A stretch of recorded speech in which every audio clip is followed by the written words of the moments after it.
L'affaire de foi, cela, c'est pas dans le désordre. On ne peut pas accepter parce que c'est l'affaire de foi et on va dans le désordre. Je pense qu'il est encore temps, bien sûr qu'on trouve déjà, après une parcelle, deux parcelles, on trouve des églises, on trouve des bruits sonores, mais l'État doit, vraiment ça être l'État, doit réglementer. Pour moi, j'aimerais que l'État réglemente tout ce qui est comme église. Et voir qu'est-ce qui est église, qu'est-ce qui peut être église, qu'est-ce qui ne peut pas être église. Les églises, dans le quartier, sont mabété. Mais on peut voir que comme mabé, que dans l'avenue Moko, ou bien 5 mètres après, aux en église, 5 mètres église Moussous, 5 mètres église Moussous. Wanande comme mabé. Parce que la sonorisation n'a pas de rana au makasi. Faut voir. Donc, l'église a son au maximum, ou pas son au maximum, et en plus, ça dérange les fidèles. L'église sur des mesures que l'État doit prendre, peut-être, il y a la distanciation. Il y a un maître. Donc, après 25 mètres, église Moussoussou, ou après 30 mètres, église Moussoussou. Mais à Rose, on mesure pas le que dans l'avenue Moko Toko, on a plus de 2 églises. Ça pourra peut-être marcher comme ça. Merci. Bon, premièrement, personnellement, moi, je suis chrétien. Dans une église, je suis chrétien. Mais quand je suis dans l'église, dans l'avenue Moko, il y a 10 églises, 20, et comme ma bé. Moi, je suis contre ça. Donc, si vous avez dit que moi, je suis d'accord. Donc, dans l'avenue Moko, pour moi, il y a 2 églises. Au côté de coin, il y a une église Moussoussou, et Bandeli Avenue, église Moko, Souka Avenue, église Moko. Donc, ça fait déjà au moins 2. L'église est belle dans l'avenue, donc ils ont créé un tapage. En plus, ils ont créé un affrontement. Au moins, l'église est comme le roi Babar, tout le monde a la commune Moussoussou Babar et Landana. Ah, biso tona ba client belé. Bango kuna ba na ba client belé té et comme pe na l'église bongo. Biso pasteur na biso ala ta ko le pasteur na bango. Biso l'église na biso tona ba te belé ko le bango. Donc et comme on dirait ba chrétien, ba comme on dirait ba païen sans le savoir. Donc et là quand ndenge wana l'église belé na ba venu, moi je suis contre ça. Donc et là moko même l'état faut adumner en haut. Au moins ils ont ba pays mususu ils ont développé. Jamais sur l'hôpital, ils ont une église dans l'hôpital. Dans le pays où ils ont développé, avenue et hôpital, l'église est à 3T.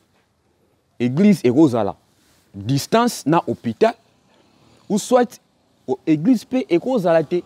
Mais dans Kinshasa, c'est moment à l'hôpital, voisin hôpital, église. Donc, ils ont maladie, ils ont dérangé. Donc, il faut l'État vraiment à côté de Makamouana. À l'église, dans l'avenue Moko, l'église est à la 10. 5 péroutés, 3 PT. Pour nous proposer à 2. À 2 églises. Donc, c'est ça. Pour nous, l'église dans l'avenue Moko est à 3. Wana est à Malam. Mais l'église, c'est comme 4, 5, 6. Beaucoup de wapi, beaucoup de nepe wapi, beaucoup de suko. Nous avons pas zaka yemoko. Et belé boendengeni. Pour côté qui parole, qui parole. Ah, on est appendé. Pour n'angai avenir moko cause atana 3 églises. On a quand même ça bien. Mais 4 5 en tout cas ça bien. Il est certes vrai que la proximité des églises dérange déjà les églises entre elles. Donc on se retrouve qu'une église est proche de l'autre et lorsque les liturgies sont différentes, ici on prêche, pendant que là-bas on est en train de louer, on ressent les bruits venant des uns et des autres. Donc à un certain degré de proximité, c'est en train de nuire déjà aux églises entre elles-mêmes et ça rend encore cela difficile. Si vous êtes pris en sandwich entre 2 églises et vous vivez en plein milieu, ce n'est pas évident. C'est quelque chose d'assez difficile. Lorsque nous envoyons des pasteurs en mission, est-ce que nous tenons compte du fait que voilà, il y a déjà d'autres églises à côté Je dirais oui, de notre côté, je fais partie déjà d'une communauté où il y a une réglementation en matière de distance entre les églises. Le but n'étant pas d'abord la nuisance sonore, mais d'abord le cercle d'influence que vous devez avoir pour pouvoir gagner les âmes, avoir quand même une liberté d'opération pour pouvoir atteindre le maximum. Vous devez savoir que l'une des choses que vise l'Église, c'est une qualité dans une quantité. Les deux choses sont mélangées. Christ veut qu'on ait en aussi grand nombre qu'on puisse en avoir, mais qu'on ait des chrétiens réellement convertis. Ce qui veut dire que viser la quantité est une réalité. Donc, on se dit, portons le maximum que possible à une distance qu'il faut pour atteindre certaines personnes. Mais de là, ce que ça cause comme nuisance, ça, ce n'est pas une chose à ignorer et ce n'est pas une chose à mettre de côté. Parce que le même membre qui quitte l'église ou le même pasteur qui sort de cette église, lorsqu'il va habiter chez lui-même et qu'il a à côté de lui une église, je peux vous assurer que c'est très difficile à vivre aussi. Alors, il devrait se faire quelque chose. Je pense qu'il devait se faire des ententes, il devait se faire des limites et on devait prendre conscience à parler aux personnes présentes et à ne pas porter aux absents. Ça aussi, c'est une autre dimension. Quand est-ce que c'est évangélique? Quand est-ce que c'est... Alors, je pense qu'il y a beaucoup d'éléments à prendre en compte, mais la réalité de la nuisance, elle est effective. Elle est, je vais dire, elle est pertinente. Elle est là, elle est palpable, que ça nuit à un certain moment.